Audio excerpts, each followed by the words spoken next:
Ada apa nih? Kok pagi-pagi ada lomba nangkap ikan? Loh, pesertanya bukan cuma bapak-bapak, Fems. Ada kakak cantik yang ikutan juga.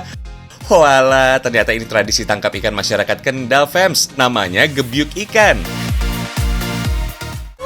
Tradisi gebyuk ikan diawali dengan panggilan kepada masyarakat untuk ikut gebyuk ikan. Sebelum turun ke sungai, kita lihat dulu persiapan mereka ya, Fems. Masyarakat menyebut alat gebyuk dari bambu ini sebagai susuk. Konon, hanya orang-orang tertentu saja yang memiliki kemampuan khusus untuk membuatnya. Susuk terbuat dari jenis bambu kurung. Jumlah bambu yang dipakai juga harus ganjil. Dinamakan bambu kurung karena bambu dibentuk menyerupai kurungan ayam dengan lubang di atasnya. Dalam pembuatannya, pemilik susuk juga harus menyertakan perhiasan istri untuk dimasukkan ke dalam susuk. Katanya supaya nggak kena sengat ikannya, Fems. Biasanya sih orang yang membuat susuk mengambil perhiasan istrinya secara diam-diam. Kemudian diberikan kepada pembuat susuk untuk dimasukkan ke dalam salah satu lubang. Kalau sudah selesai, susuk ditaruh di atas jadah pasar seperti ini. Tapi harus anak-anak yang mengambil dan menikmati jadah pasar ini. Katanya sih supaya susuknya jadi awet. Kalau sudah seperti ini sih, susuk siap turun ke sungai.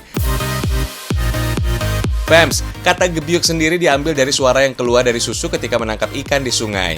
Biasanya warga turun ke sungai ketika air sudah mulai surut. Tapi kalau dulu, gebyuk dapat dilakukan kapan saja. Hanya saja untuk menjaga populasi ikan di sungai, akhirnya gebyuk ikan hanya dilakukan 3 kali dalam seminggu. Umumnya, gebyuk ikan hanya dilakukan oleh kaum pria usai turun dari sawah. Tapi kalau wanita mau ikutan juga nggak masalah kok. Cuma kegiatan ini cukup beresiko, soalnya kita harus menyusuri sungai sampai ke muara, yang kedalamannya nggak bisa ditebak. Ternyata nggak mudah loh, Fems, mencari ikan dengan cara gebyuk ikan, karena cuma mengandalkan kaki untuk mengetahui keberadaan ikan. Ada beberapa faktor yang dapat mempengaruhi hasil tangkapan ikan dalam tradisi gebyuk ini. Salah satunya, cuaca. Kalau gebyuk ikan dilakukan siang hari, air sungai yang relatif hangat membuat ikan jadi bersembunyi di tempat yang teduh. Bahkan beberapa ikan bisa masuk ke dalam lumpur. Selain itu, formasi yang dibentuk oleh warga di sungai juga mempengaruhi hasil tangkapan loh. So, ikan bisa terjebak ke dalam susuk warga. Seru kan? Ikan yang ada di sungai ini kebanyakan jenis ikan dokang. Ikan dokang adalah sejenis ikan manyung yang tinggal di sungai berlumpur. Dokang memiliki 3 partil yang berbisa, 2 di bagian sirip dan 1 di bagian punggung. Jadi, kita harus hati-hati kalau mau menangkapnya. 1 kali kena partil bisa buat tubuh meriang. Ikan dokang yang mirip ikan lele ini biasanya diolah menjadi sup untuk menghangatkan badan setelah seharian gebyuk ikan. Bahan yang digunakan juga kaya rempah, Fems, seperti kemiri, kunyit, ketumbar, dan asam jawa. Selain penambah rasa, asam jawa juga berfungsi untuk menghilangkan bau amis ikan dokang. Fems, bumbu sup dokang berbeda dengan sup pada umumnya. Airnya sudah mendidih nih, sekarang masukkan ikan dokang deh.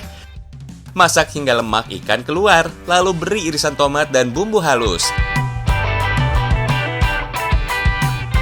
Sup dokang nggak lengkap kalau belum dikasih godong singkil. Godong atau daun singkil adalah bumbu penyedap alami yang dapat membuat sup menjadi makin enak. Daun singkil memiliki khasiat antara lain sebagai obat asma, mengobati masuk angin, serta memperbanyak air susu ibu. Daun ini hanya tumbuh di sekitar pesisir pantai, Fems. Daun yang sudah dibersihkan kemudian dimasukkan ke dalam sup yang sudah mendidih, lalu diamkan selama 5 menit. Oke, Fems, sup ikan dokang siap dihidangkan. Rasanya segar banget, kaya rempah dan gak bau amis. Selain dapat menghangatkan badan, sup dokang juga bagus untuk menambah stamina.